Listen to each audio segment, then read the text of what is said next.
You go with your rifle, mate. Let's see what we got then.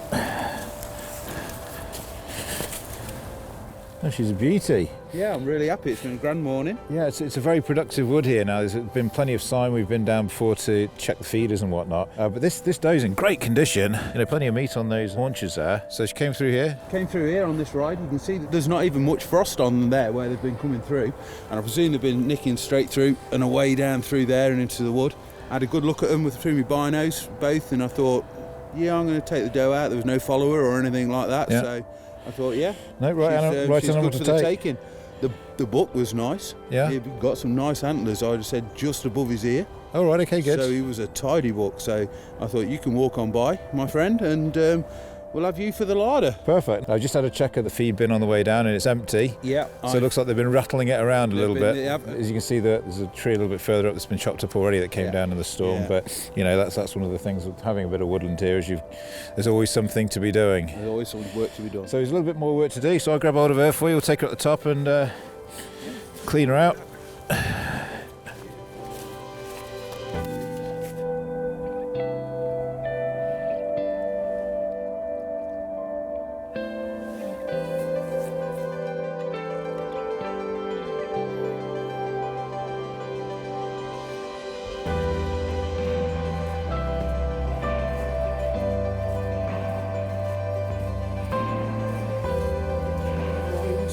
very much.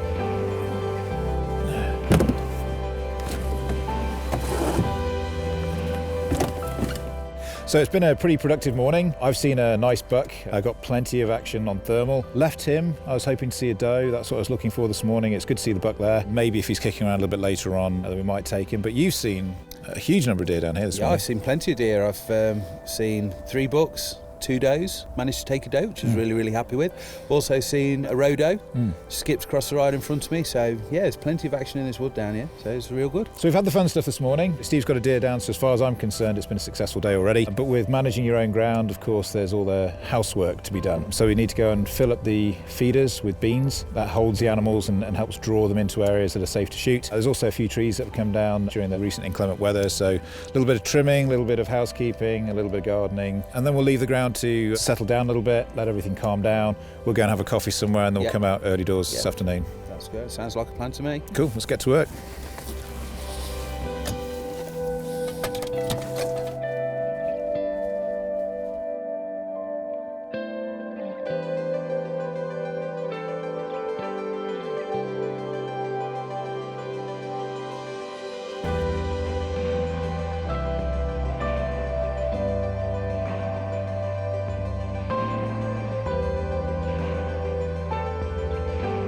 So the great thing about properly managing your woodlands, feeding, hedge trimming, making sure that everything is where it needs to be, is you get to hold good numbers of deer. Now there are slots and trails all over this woodland, and here it's like the M6 from Muntjac, but an awful lot of traffic and an awful lot of fresh traffic as well.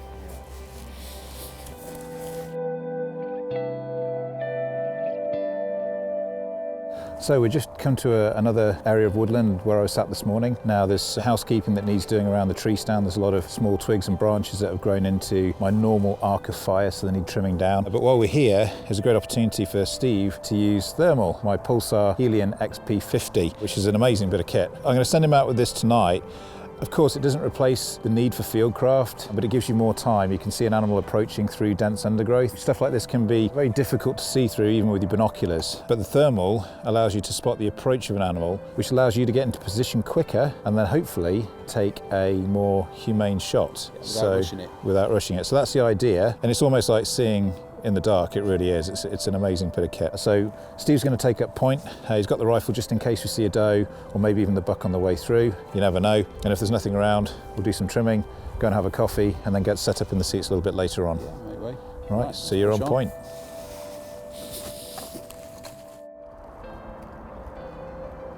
Okay, so it's this afternoon. We're back in the high seat. It's the same high seat as I shot from this morning and took my little doe from.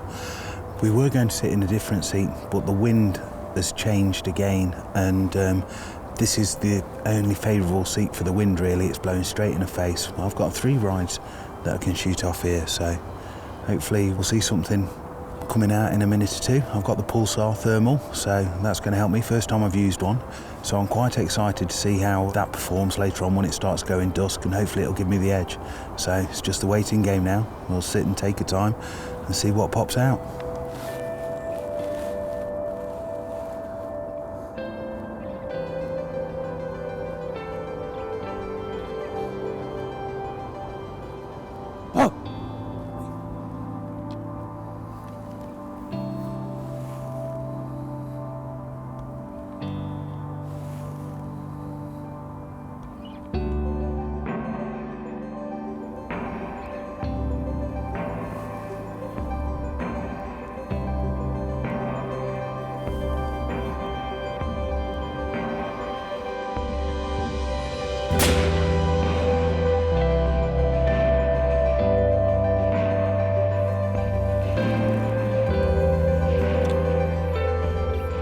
Perfect end to a really good day. I had a doe this morning and I've taken out another doe tonight. Right at last light, she came into where the food was, the beans were, so perfect. Really happy with that. We've seen 3 more deer tonight. Got some on the thermal, so that should be good footage for that. But I'll get this little lady grollicked out, ready for the chiller before the last light goes. So really chuffed, been a really good day. So, while I've been out doing a little bit more homework, stacking up beans and checking high seats and looking at cameras, it looks like the wild man has had a huge amount of fun this evening. We have. It's been absolutely brilliant. We've seen at least 3 more deer. We've grassed another little doe right at the end. So, yeah, it's been the perfect end to a perfect day. Are these different deer from the ones you saw earlier on, do you think? Or maybe the same ones just covering up?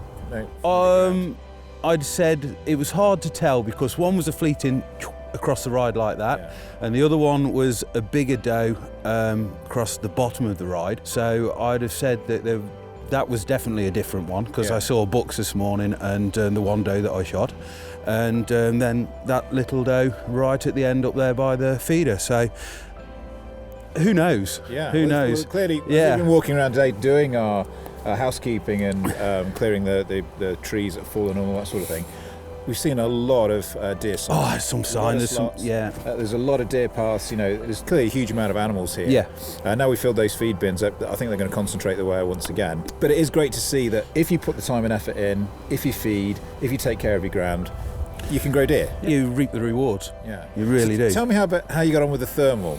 Because that's a little bit different for you, isn't it? It is. First time I've used one. When this deer came out across the top and I've got it on the thermal and I'm recording it and it's all coming down, and then I'm getting have you seen this one here?